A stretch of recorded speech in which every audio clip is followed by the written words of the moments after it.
NCR में लगातार बढ़ रहा है वायु प्रदूषण। शहर में स्मॉग की वजह से मॉर्निंग वॉकर्स को हो रही है परेशानी। दिल्ली में औसत एयर क्वालिटी इंडेक्स 349 पर पहुंचा। जहांगीरपुरी में 414, आनंद विहार में 403 AQI दर्ज। प्रदूषण बढ़ने से गैस चेंबर में तब्दील होने लगी राजधानी दिल्ली। जहरीली हवा ने पूरी दिल्ली को ढका। अक्षरधाम मंदिर के पास छाई धुंध की परत। नोएडा में भी छाई स्मॉग की मोटी परत। कई जगह सुबह सुबह विजिबिलिटी हुई लो। आज से 40 ज्यादा फेरे लगाएंगी दिल्ली मेट्रो। डीटीसी की बसें भी पहले से अधिक चलेंगी। प्राइवेट गाड़ियों को सड़क पर कम करने पर जोर। बढ़ते वायु प्रदूषण को लेकर दिल्ली में पानी के छिड़काव में तेजी लाई गई। पानी का छिड़काव करने के लिए 6000 कर्मियों की संख्या बढ़ाई गई। उत्तर प्रदेश के मुरादाबाद में चारों तरफ छाया स्मॉग। कई इलाकों में विजिबिलिटी लो हुई। हरियाणा के कैथल में धड़ल्ले से जलाई जा रही है पराली। पटियाला रोड बाईपास पर कई जगह पराली जलाने की घटना आई सामने। दिल्ली के जामिया मिलिया यूनिवर्सिटी में दिवाली सेलिब्रेशन के दौरान छात्रों के दो गुटों में झड़प। सेलिब्रेशन का विरोध कर रहे गुट ने लगाए फिलिस्तीन जिंदाबाद और अल्लाहू अकबर के नारे। दिवाली सेलिब्रेशन के लिए कुछ हिंदू छात्रों ने यूनिवर्सिटी में दीप प्रज्वलित किए, पटाखे फोड़े। मुस्लिम समुदाय के कुछ छात्रों ने मौके पर पहुंचकर सेलिब्रेशन का विरोध किया। हंगामे के बाद यूनिवर्सिटी में एहतियातन भारी संख्या में पुलिस बल की तैनाती। पुलिस पूरे मामले की जांच में जुटी। बंगलुरु में भारी बारिश से निर्माणाधीन इमारत का हिस्सा गिरा। मलबे में दबने से 5 लोगों की मौत हुई। 13 लोगों का रेस्क्यू किया गया। इमारत का मलबा हटाने का काम फिलहाल जारी। मलबे में कई लोगों के दबे होने की आशंका।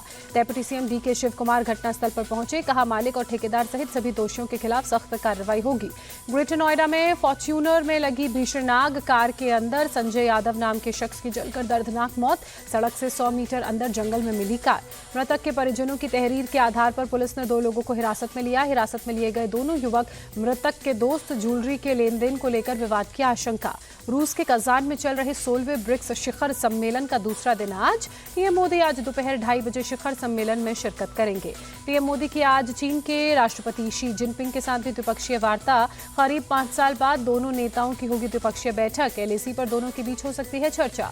ब्रिक्स समिट के दौरान राष्ट्रपति पुतिन ने डिनर का आयोजन किया। पीएम मोदी का डिनर के मौके पर किया गया गर्मजोशी से स्वागत। पीएम मोदी ने डिनर के दौरान संगीत कार्यक्रम में हिस्सा लिया। राष्ट्रपति पुतिन और शी जिनपिंग सहित सभी राष्ट्राध्यक्ष मौजूद रहे।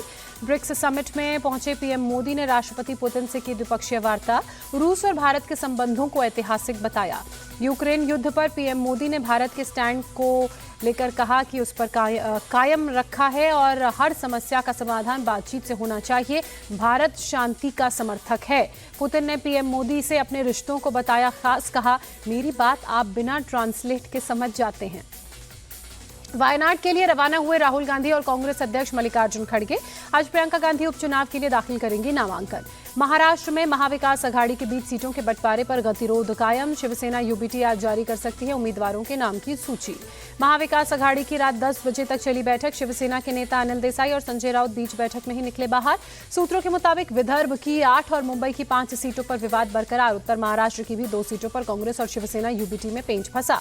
बैठक के बाद संजय राउत ने MVA में किसी तरह के विवाद से इनकार कर कहा, सब कुछ ठीक है, बुधवार को हम प्रेस कॉन्फ्रेंस करेंगे। महाविकास अघाड़ी की बैठक के बाद प्रदेश कांग्रेस अध्यक्ष नाना पटोले ने माना 4 से 5 जगहों पर गतिरोध। कहा, बुधवार को मामला सुलझा लिया जाएगा, लिस्ट जारी कर दी जाएगी।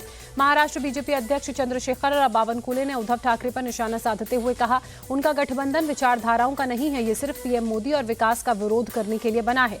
महाराष्ट्र विधानसभा चुनाव के लिए शिवसेना शिंदे गुट ने जारी की 45 उम्मीदवारों के नामों की पहली सूची। कोपड़ी पाचपाखाड़ी से चुनाव लड़ेंगे सीएम एकनाथ शिंदे।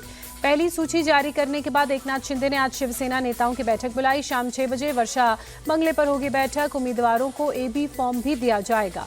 बीजेपी नेता नारायण राणे के बेटे नीलेश राणे आज शिवसेना शिंदे गुट में शामिल होंगे।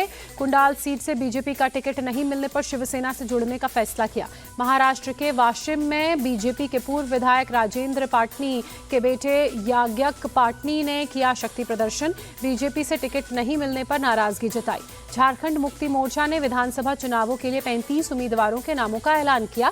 सीएम हेमंत सोरेन बरहेट विधानसभा क्षेत्र से चुनाव लड़ेंगे।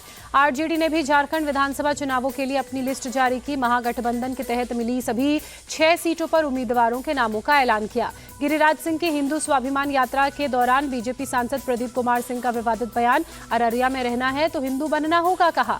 आरजेडी नेता तेजस्वी यादव ने प्रदीप कुमार सिंह के बयान को सीमांचल में दंगा भड़काने वाला बताया, कहा साजिश है। नीतीश कुमार गोडसे के वंशजों को बढ़ाने का काम कर रहे हैं, ये भी कहा। बिहार की कैबिनेट मंत्री विजय चौधरी ने प्रदीप सिंह के बयान को बताया उनका निजी बयान, कहा बिहार में सभी जाति धर्म के लोगों पर का सम्मान, पूरी आजादी से जीवन बिताने के लिए वो स्वतंत्र हैं। उत्तर प्रदेश के मऊ में विवादित पोस्ट को लेकर पुलिस ने याकूब अंसारी को गिरफ्तार किया। कानून व्यवस्था को देखते हुए पुलिस ने खुद मुकदमा दर्ज कर कार्रवाई की। लखनऊ में पुलिस ने एनकाउंटर में बदमाश कमलेश तिवारी को गिरफ्तार किया। बदमाश ने पुलिस को देखकर फायरिंग की। पुलिस की जवाबी कार्रवाई में बदमाश के पैर में लगी गोली। महाराष्ट्र के पुणे में पुलिस ने 10 बांग्लादेशी घुसपैठियों को अरेस्ट किया। कोर्ट ने 24 अक्टूबर तक के लिए पुलिस कस्टडी में भेजा। जम्मू कश्मीर के उधमपुर में जान खतरे में डालकर बच्चे जा रहे स्कूल। तवी नदी पर पुल की जगह लकड़ी के सहारे कर रहे हैं बच्चे नदी पार। चक्रवाती तूफान दाना को लेकर मौसम विभाग का अलर्ट। उड़ीसा के पुरी और पश्चिम बंगाल के सागर द्वीप में 24 अक्टूबर की रात में लैंडफॉल होगा। उड़ीसा में चक्रवाती तूफान दाना को लेकर एक्शन फायर ब्रिगेड की 60 टीम रहेंगी तैनात, जबकि एनडीआरएफ की 20, ओडीआरएएफ की 17 टीमें भेजी जा रही हैं। उड़ीसा के केंद्रपाड़ा में 80,000 लोगों को सुरक्षित स्थान पर शिफ्ट किया गया। तूफान दाना को देखते हुए सभी बोट और जहाज किनारे पर लगाए गए। मछुआरों को समुद्र में नहीं जाने की चेतावनी दी गई। उड़ीसा के पुरी, बालासोर, कटक समेत कई जिलों में आज से 25 अक्टूबर तक स्कूल बंद। चक्रवाती तूफान दाना के मद्देनजर प्रशासन का फैसला। चक्रवाती तूफान दाना का ट्रेन की आवाजाही पर भी असर पड़ा। दक्षिण पूर्व रेलवे ने 152 से ज्यादा ट्रेनों को रद्द किया।